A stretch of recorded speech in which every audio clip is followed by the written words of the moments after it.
תודה רבה לך רון בן ישי.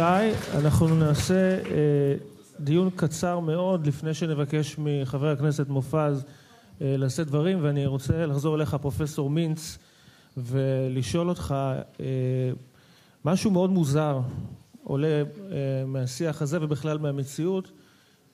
שמענו גם את הרמטכ"ל הבוקר מבקש תר"ש לאומי, ואתה בין היתר אתה דיקן בית הספר לממשל פה במרכז הבינתחומי בהרצליה, ואני תוהה, מי שלוחץ לתפיסת ביטחון לאומי, מי שכמעט מתחנן, זה אותו גורם שאין לו אפילו תר"ש, ואתם אנשים שבאים ובוחנים את הנושא מהזווית הביטחונית, ואיפה פה הדרג המדיני, איפה בן גוריון, שיקח לא רק את הביטחון, גם את החינוך וגם את החברה. תר"ש שזה תוכנית רב שנתית, תוכנית ל5 שנים.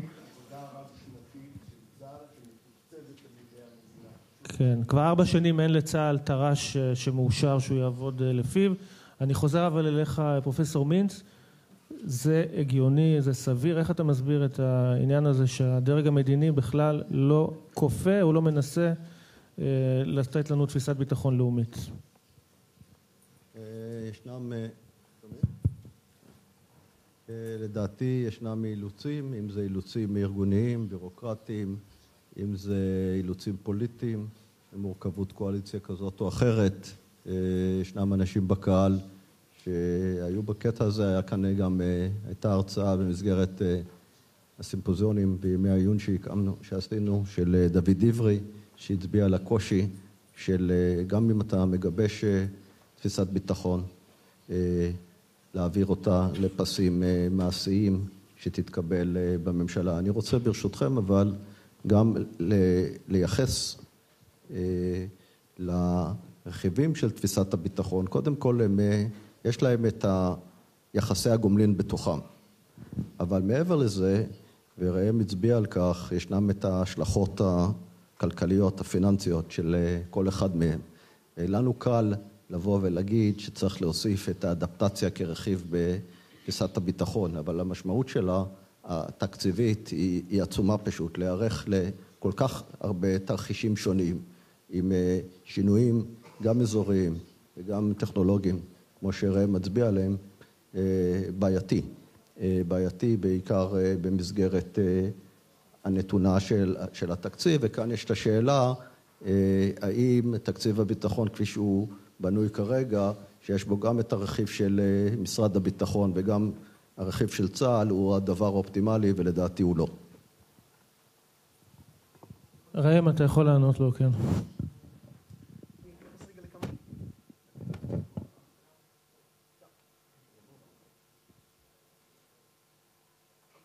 קודם כל לנושא התר"ש, צריך להבין לדעתי שאי קיומו של תר"ש עושה בעיות לא רק למשרד הביטחון, לא רק לתקציב הביטחון, לא רק לצה"ל. גם מדינת ישראל כשחיה בחוסר ודאות, כשהתקציב, תקציב הביטחון הוא לא משהו ברור, ודאי וידוע, גם היא ניזוקה. זאת אומרת, המצב האופטימלי, אני אומר, בהתעלם כרגע מהסכום המדויק של מבנה התר"ש והתקציב של התר"ש, הוא קודם כל מצב שבו כולם יודעים איפה הם חיים. גם צה"ל, גם משרד הביטחון וגם משרד האוצר. נכון להיום, לצערנו, זה לא המצב. המצב הזה היה בתחילת, אני חושב, בשנים הראשונות של ברודט, היה מצב יותר טוב, הדברים היו יותר ברורים, אני חושב שזה טוב לכולם. אני מאוד מקווה שבזמן הקרוב כן יקבע תר"ש, יקבעו תקציבים, בין אם זה יהיה באמצעות ועדת לוקר או לפני או אחרי, אבל יהיה תר"ש ובעצם נייצר ודאות שתהיה טובה לכולם. תודה ראם. דוקטור שי, אני רוצה... רק ברשותך שנייה, הוא שאל פה, אני חושב שפרופסור מינץ דיבר על המבנה של תקציב הביטחון ועל דברים שאולי צריכים לצאת החוצה, אז ברשותך אני אתייחס לזה ככה במילה אחת או שתיים. גם אנחנו מסכימים למה שאמרת, זאת אומרת, תקציב הביטחון כולל חלקים שאולי לא נכון שיהיו בו, אני חושב שחלקם צריכים להיות במקומות אחרים, אני חושב כשאנחנו מסתכלים על משרדי הממשלה האחרים, חלק מהרכיבים שהיום נמצאים בתוך תקציב הביטחון, אצלהם לא נמצאים בתוך התקציב שלהם, ונמצאים בתקציבים יהודיים במקומות אחרים בתקציב המדינה. אני חושב שזה יהיה תהליך נכון, אני חושב שזה יקטין את תקציב הביטחון, אני חושב שזה גם יציג החוצה לציבור את גודלו הנכון של תקציב הביטחון, אני מניח שהיום כשאתם מסתכלים על התקציב, אתם רואים שהוא נראה לכם התקציב הכי גדול, אבל אילו הייתם משווים תפוחים לתפוחים, הייתם מגלים למשל שהוא נמוך יותר מתקציב החינוך. ואנחנו כוללים בזה גם את הסיוע האמריקאי. עזרתי לך קלות, אבל בוא נעבור רגע לדוקטור שי. שאול, נתת סקירה מאוד ארוכה על התפתחות תפיסת הביטחון הלאומית, ואני רוצה לנצל את הפרספקטיבה שלך להתייחס לנקודה שהיא גם מאוד יוצא דופן בתקופה הזאת. אני רוצה לקחת את הדוגמה של מצרים, שגם אותה אתה מכיר כקמן פיקוד הדרום.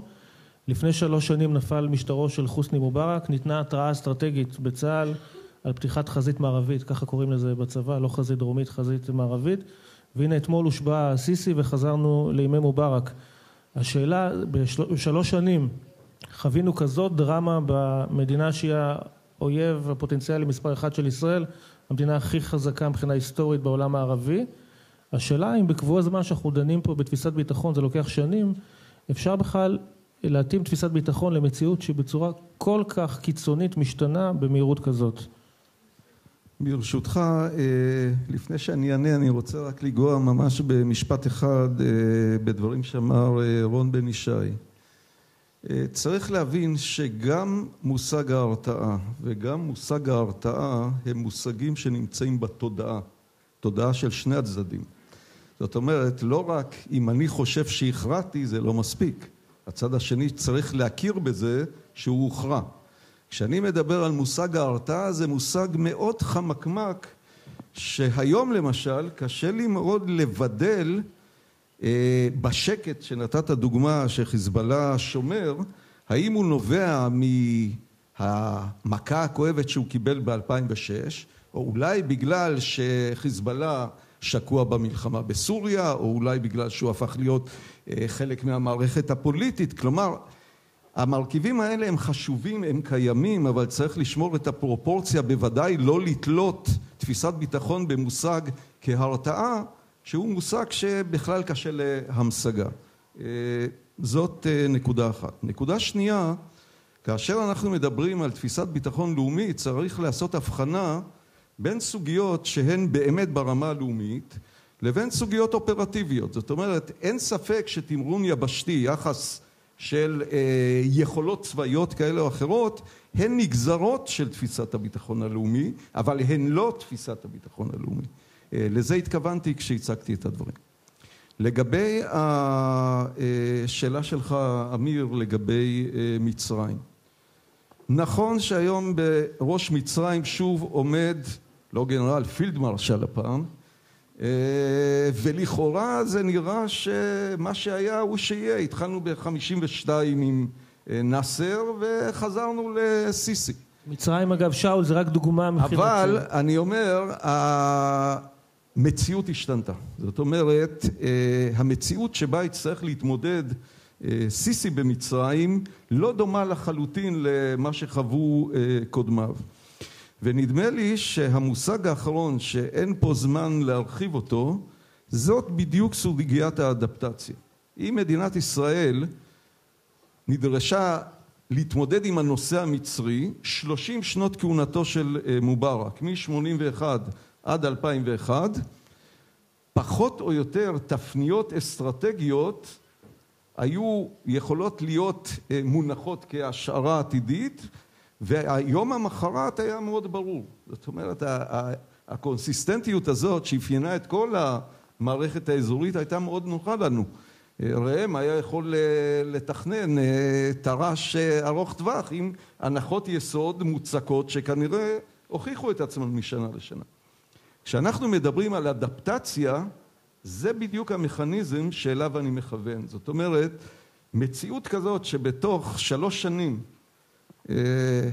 מובארק, טנטאווי בראש המועצה הצבאית העליונה, מורסי וסיסי, ואני לא יודע מה יהיה מחר, זאת מציאות שמחייבת גם כלים שונים ממה שהיו לנו כדי לתת לזה את המענה, וזה חלק מהעבודה שאנחנו מנסים לעשות. לגבי ראם, אני אציין שהתחושה שלי אגב, וזה רק הערה בהומור, בתקופה האחרונה שהאויב השתנה, והוא משרד האוצר בירושלים בכלל, אבל בנקודה הזאת אני רוצה לשאול את רון בני. אין הרתעה. אגב, אפרופו מה שהוא אמר למצרים, אמר לי אחד מאנשי המודיעין ששבוע לפני הבחירות בתקופת מובארק לנשיאות, הוא ידע להגיד מי יהיה הנשיא בשנים הבאות. לפני הבחירות, שבוע אחרי הבחירות של מורסי, הוא לא ידע מי יהיה הנשיא בשנים הבאות.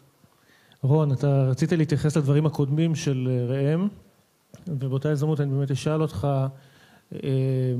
על הסוגיה הזאת של תפיסת הביטחון, תוך כדי ההשתנות ותר"ש לאומי שדיבר הרמטכ"ל, איך אתה רואה את הדברים? ראשית כל אני רוצה להשיב לדוקטור שי, ולומר שלדעתי הרתעה היא דווקא מושג לא חמקמק ומאוד ברור.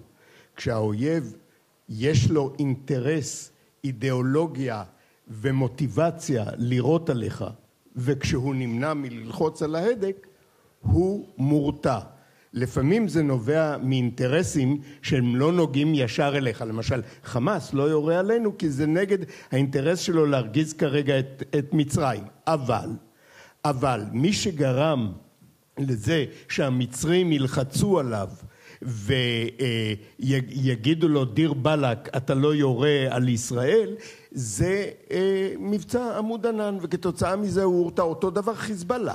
הרי למה חיזבאללה לא יורה? מפני שהאיראנים אמרו לו אחרי מלחמת לבנון השנייה, אנחנו נתנו לך את כל הארסנל היפה הזה לא בשביל שאתה תשחרר את פקקטש סמיר קונטר, אלא כן, אלא כשזה נחוץ לנו. כלומר, גרמנו לאיראנים לשלוח נציב עליון שיביט לנסראללה על הידיים וידאג שנסראללה לא יחזור על הטעות הזאת עוד פעם, ולכן ההרתעה היא מאוד דבר טנג'יבל ומאוד חיובי שנותן לנו תקופות רגיעה הולכות ומתארכות, שאותם אנחנו מנצלים יותר טוב מאשר האויבים שלנו. עכשיו לעניין התר"ש. אני חושב שהיחסים בין תקציב הביטחון, התר"ש ותפיסת הביטחון הם כאלה, הם מאוד פשוטים. יש תפיסת ביטחון שהיא נותנת את התוכן שעל פיו הצמרת הצבאית והביטחונית שלנו מתכננת את הצבא או את היכולות הצבאיות והאסטרטגיות הרצויות למדינת ישראל. חלקם אגב לא מתוכננות רק על ידי מערכת הביטחון, אלא על ידי ראש הממשלה.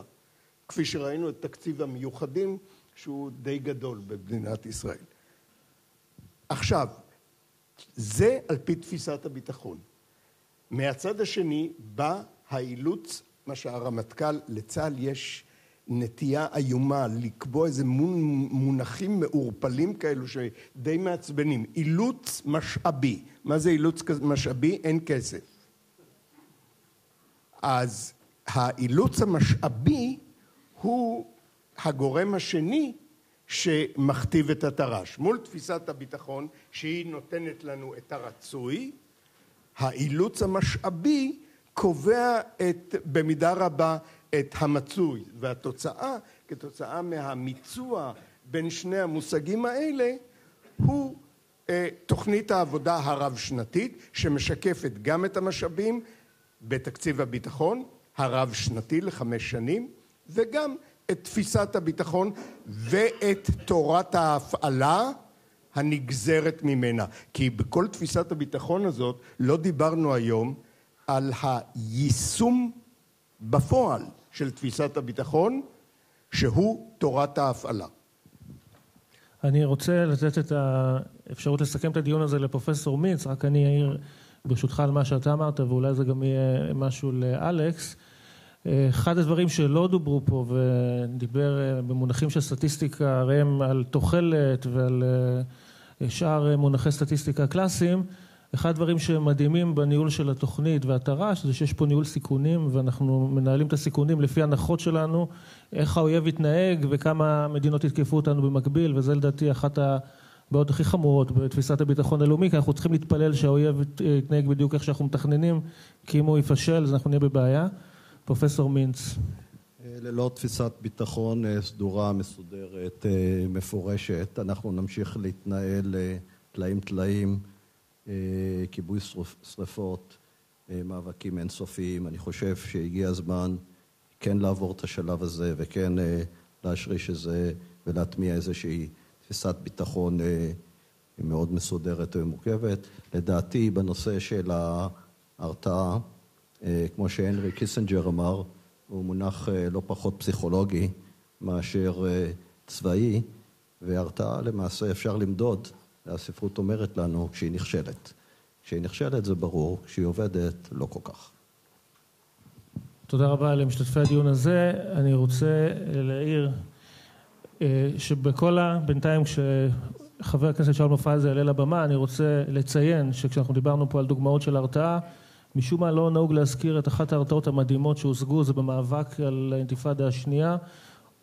הרמטכ"ל שאול מופז הוביל ניצחון שהוא היה בלתי צפוי במידה מסוימת, על טרור המתאבדים לא רבים האמינו. אנחנו יכולים לרדת, כן. ומאז יש לנו הרתעה שמתחילה להישחק עכשיו בנושא של הטרור הפלסטיני. אני מזמין אותך לשאת דברים, רב אלוף במילואים שאול מופז.